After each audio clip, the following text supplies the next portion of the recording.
nanti secara regulasi dan juga pengejauhan tahannya, apa yang bisa kita lakukan. Jadi kalau berbicara tentang pemilu, untuk siapa? Tentu banyak hal yang bisa dijawab dari soal itu. Pertama, tentu dari soal ketatanegaraan kita. Pemilu ini menjadi ukuran dari proses demokrasi di dalam mengganti kepemimpinan secara nasional.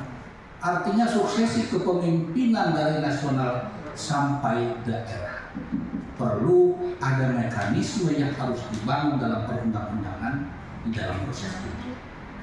Jadi dalam Ketua KPU menyatakan ini adalah KPU pusat mengatakan ini sesuatu yang yang kategorinya ada konflik tapi legal, kan gitu. Nah, tentu di dalam proses itu hal yang wajar lah. Ada perbedaan pandangan, perbedaan visi, perbedaan regulasi dan lain-lain. Nah, akhirnya kita sudah bisa menjawab. Ya pertama untuk apa ya, tentu keberlangsungan pemerintahan, keberlangsungan terhadap demokrasi yang sudah dibuat. Nah, ke siapa? Untuk siapa? Tentu kita sebagai warga bangsa, sebagai warga negara, menjadi itu adalah satu-satunya pilihan di dalam proses mengkoreksi tentang kepemimpinan. Ini saat kita. Kalau koreksi di tengah jalan misalnya, 3 tahun, 4 tahun baru kita koreksi, ini ilegal. Jadi lama waktu masa Orde Baru disebut dengan pemberontakan yang seperti itu. Tapi ini saatnya kita sebagai warga bangsa ini punya hak, punya kewajiban di dalam mengkoreksi kepemimpinan. Namun kita lihat pimpinan yang sekarang misalnya tidak pro kepada kita, tentu nanti tanggal 24 adalah saatnya untuk mengoreksi itu dengan cara tidak memilih mereka. Itulah satu-satunya sarana yang disediakan oleh undang-undang kita.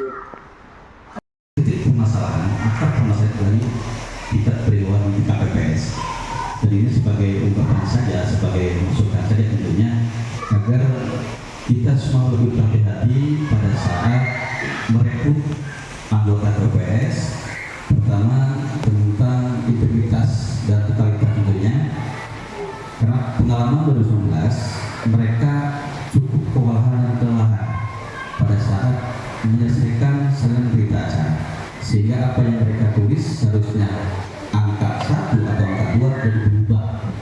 Ini saja tentunya yang menjadikan kita semua pada saat itu berdarah-darah dari sore sampai pagi lagi, tapi itulah dinamika yang terbaru.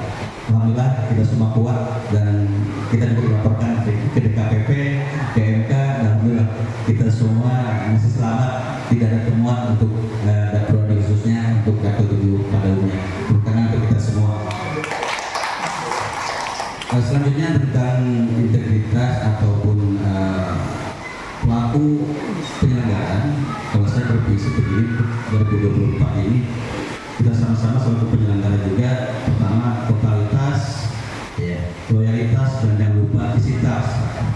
Jadi itu perlu juga Pak. Jadi di saat ada suatu hal yang mungkin bisa kita barengan, kenapa tidak gitu.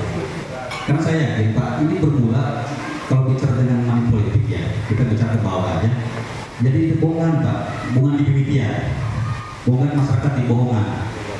Ya. Kenapa money politik tidak bisa dijadikan acuan tadi? Selalu gagal karena emang tadi jadi mereka tadi kira mengurang jadi bakal anu. Nah, ini saatnya masyarakat berontak Pak.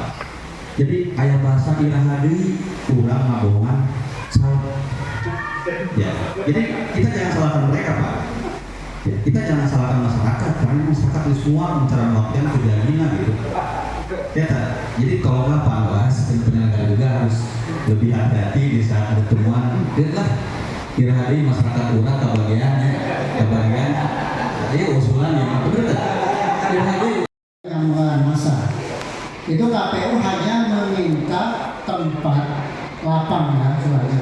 Kami sudah melaporkan bahwa pewadari nanti ketika kampanye yang sifatnya pengarahan massa akan dipusatkan di lapang sepak bola Kemalitis Desa Pewadari. Tadinya kami akan pakai Bremat, biasanya kan Bremat.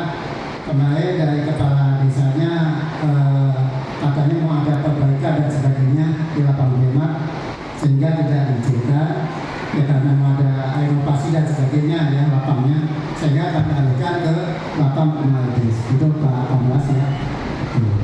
Sampai sekarang pun Pak, saya kami bertanya terus ke KPU belum ada jadwalnya. Alasannya menunggu parpol mengisi tadi aplikasi sistem informasi kampanye dan dana kampanye tadi. Sudah tiga itu.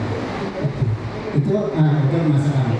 Sedangkan untuk tahapan lain, kemarin tanggal 7 dan tanggal 8 semua PPS itu di BIMTEK di Hotel PET Subang. Jadi baru kali ini PPS di BIMTEK di hotel Pak. Ya Pak Icek ya. Sebelumnya tidak ada PPS di BIMTEK ya, baru kali ini. Oh jatuh ya. Kemarin di BIMTEK dalam rangka untuk persiapan rekrutmen anggota KPPS. Jadi betul-betul KPPS itu full adalah secara undang-undang memang kewenangan dari PPS. Sehingga kemarin ide sehingga PPS betul-betul memahami mengerti tentang rekrutmen PPS sesuai dengan aturan yang berlaku. Yang kedua, nanti tanggal 11-12 ada BIMTEK terpadu PPK dan PPS Kabupaten Subang di Ciater. Itu materinya adalah tentang suara, perhitungan suara, termasuk logistik dan lain-lain. Itu Pak Mas. Jadi kita masih plan logistik ini mau bagaimana, sistemnya mau bagaimana. Memang ada waktu itu dari Sekjen KPU menyampaikan bahwa logistik itu nanti dari KPU Kabupaten akan diserahkan ke PPS, tidak ke PPK, langsung ke PPS desa-desa. Itu kemarin waktu itu Sekjen menyampaikan seperti itu. Tapi untuk kepastiannya belum jelas karena besok tanggal 11 ini baru ada BIMTEK di Ciater. Semua PPK dan PPS Kabupaten Subang. Pembicaranya nanti langsung Pak Idam Khalid Pak di teknis KPU Pusat. Idam Khalid nanti pembicaranya tentang tahapan kampanye dan tahapan pendistribusian logistik. Nah itu sehingga pengawasan kami akan sedikit lebih sulit ketimbang itu semua diatur. Begitu barangkali dari saya.